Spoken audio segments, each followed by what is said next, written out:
દશામાની વાર્તા। નદીના કિનારે રાજાનો મહેલ હતો। એક દિવસ રાજમહેલમાં ઝરૂખે બેઠેલી રાણી નદીના કિનારે સ્ત્રીઓને વ્રત કરતી જોઈ।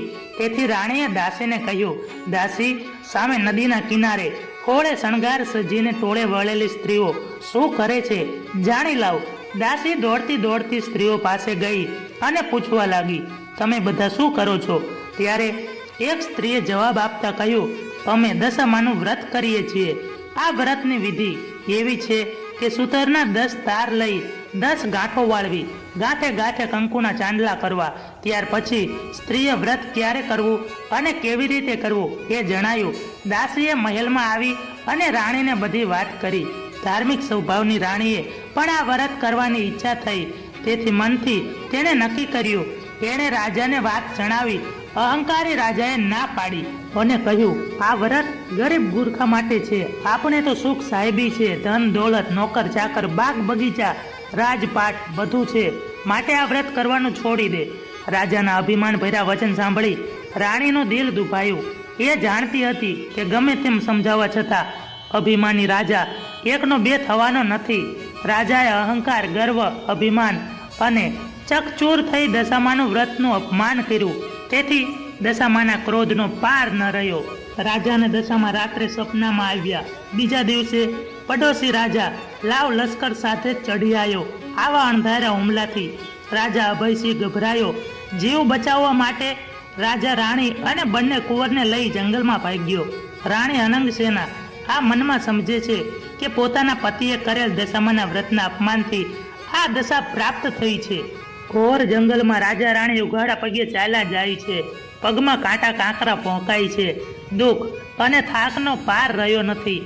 કુંવરો તરસા થયા એટલે એવામાં એક વાવ આવી। રાજા પાણી લેવા માટે વાવમાં ઉતર્યો તો દશામાએ અદ્રશ્ય થઈ અને બંને કુંવરને ખેંચી લીધા। કુંવરોને અદ્રશ્ય થઈને ગયેલા રાજા રાણી વિલાપ કરવા લાગ્યા। રાજા મનમાં સમજી ગયો કે નક્કી આ દશામાનો કોપ છે। એ રાણીને આશ્વાસન આપતા સમજાવે છે, જેણે આપ્યા હતા એને લઈ લીધા, હવે એ જ આપશે। રુદન કરતી રાણીને રાજા સમજાવતો આગળ ચાલ્યો। થાકના લીધે બંનેના પગ ઘસડાય છે। પગમાં વેઢા વેઢાના કાંટા ભોંકાઈ રહ્યા છે, તેથી પીડાનો પાર નથી। રસ્તામાં એક વાડી આવી। રાજાએ થયું કે હાશ ઘડી બે ઘડી વિસામો મળશે, પણ રાજાએ વાડીમાં જેવો પગ મૂક્યો ત્યાં તો ખીલેલા ફૂલ કરમાઈ ગયા। વાડીનો માળી વિચાર કરવા લાગ્યો કે નક્કી આ માણસ પાપી પગલાનો છે, તેથી માળીએ લાકડી લઈને રાજા રાણીને મારવા દોડ્યો। રાજા રાણી માંડ બચીને ભાગ્યા। જીવનથી હતાશ થઈ ગયેલા ભિખારી જેવી હાલતમાં બંને એક નગરમાં આવ્યા। એ નગર રાજાની બહેનનું હતું। રાજાને આશા હતી કે બહેન જરૂર આવકારો આપશે। એણે પાદરેથી પોતાની બહેનને સંદેશો મોકલાયો કે તારો ભાઈ આવ્યો છે। બહેન પોતાના ભાઈ સોનાની ગાગરમાં સુખડી મોકલાવી અને સાથે સોનાની સાંકળી મૂકી, પણ સોનાની ગાગર પિત્તળની બની ગઈ। સુખડીના બદલે ઈંટના કટકા બની ગયા। સોનાની સાંકળીના બદલે ફૂફાડા મારતો કાળો નાગ નીકળ્યો। રાજા વિચાર કરે છે, મારી સગી બહેન મને મારી નાખવા આવું ન કરે, નક્કી આ દશામાના કોપના કારણે થયું છે। આવો વિચાર કરી રાજાએ ગાગર ત્યાં જ દાટી દીધી અને રાણીને લઈ આગળ ચાલી નીકળો। ચાલતા ચાલતા એક નદી આવી। નદીના કાંઠે ચીભડાના વાડા છે। રાજા 2 હાથ જોડી અને વાડીના માલિકને કરગરવા લાગ્યો કે ભાઈ, 7 દિવસના ભૂખ્યા છીએ, દયા કરી એક ચીભડું આપો। ખેડૂતને દયા આવી, એક ચીભડું આપ્યું। રાજાએ નક્કી કર્યું આગળ જઈ થોડો વિશ્રામ કરી અને પછી ચીભડું ખાશું। બન્યું એવું કે ગામના રાજાનો કુંવર 2 દિવસ પહેલા રિસાઈને ભાગી ગયો હતો। સિપાહીઓ કુંવરની શોધમાં નીકળ્યા હતા અને દશામાના કોપના કારણે રાજાના હાથમાં જે ચીભડું હતું એ કુંવરનું માથું બની ગયું। આ માથા ઉપર નજર પડતા જ સિપાહીઓએ દોડી અને રાજાને પકડી લીધો।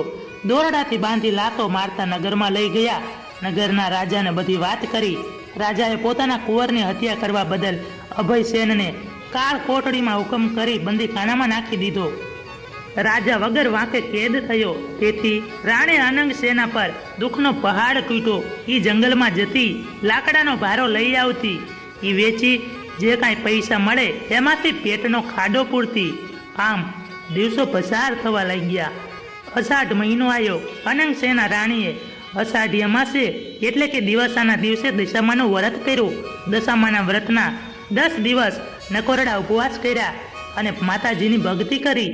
રાણી અનંગ સેનાની અપાર ભક્તિ જોઈ દશામાનો કોપ સમી ગયો. માતાજીએ રાણીને આશીર્વાદ આપતા કહ્યું, કાલે તને તારો પતિ પાછો મળશે. એ જ રાત્રે દશામાએ નગરમાં રાજાના સપનામાં જઈ આદેશ આપ્યો કે તે નિર્દોષ માણસને કેદ કર્યો છે.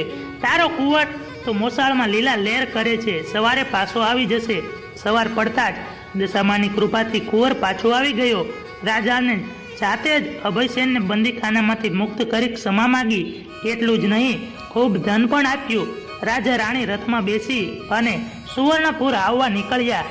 રસ્તામાં બહેનોનું ઘર આવ્યું. રાજાની પેલી ગાગર સોનાની બની ગઈ. ગાગરમાં સોનાની સાંકળ અને સુખડી હતા. એટલામાં બહેન આવી. આગ્રહ કરીને ભાઈ ભાભીને ઘરે લઈ ગઈ. 2 દિવસ રોકાઈ રાજા રાણી ત્યાંથી આગળ ચાલ્યા. રસ્તામાં વાવ આવી. જોયું તો વાવના કાંઠે દિશામાં વૃદ્ધ ડોશીનું રૂપ ધારણ કરી અને ઊભા છે. બંને કુંવરો એમની આંગળી પકડીને ઊભા છે. રાજા રાણી તરત માતાજીને ઓળખી ગયા અને લાકડીની જેમ તેમના પગમાં પડી ગયા. દશામાએ અસલ સ્વરૂપમાં આવી દર્શન આપતા કહ્યું, હે રાજા, તે અભિમાન આણે અને મારા વ્રતનું અપમાન કર્યું હતું, તેથી તારા પર હું કોપાઈ માન થઈ હતી. પણ હવે તારા પર ગર્વ ટળી ગયો છે. વળી તારી રાણીએ ભાવથી મારું વ્રત કર્યું, તેથી હું તારા પર પ્રસન્ન થઈ છું. તારું રાજ તને પાછું મળી જશે. માં કરતો રાજા અભયસેન દશામાના પગમાં પડી ગયો, આળોટી પડ્યો અને બોલ્યો, હે માં, કળિયુગમાં તમારી કારમી કસોટીનો પાર ઉતરે નહીં. માં, આવો કોપ હવે ક્યારેય કરશો નહીં. દશામાં મીઠું મધુર હાસ્ય વેરતા બોલ્યા, તારી વાત કબૂલ કરું છું. કળિયુગમાં જે કોઈ મારી કથા સાંભળશે કે સંભળાવશે તેની દશા સદા સારી રહેશે.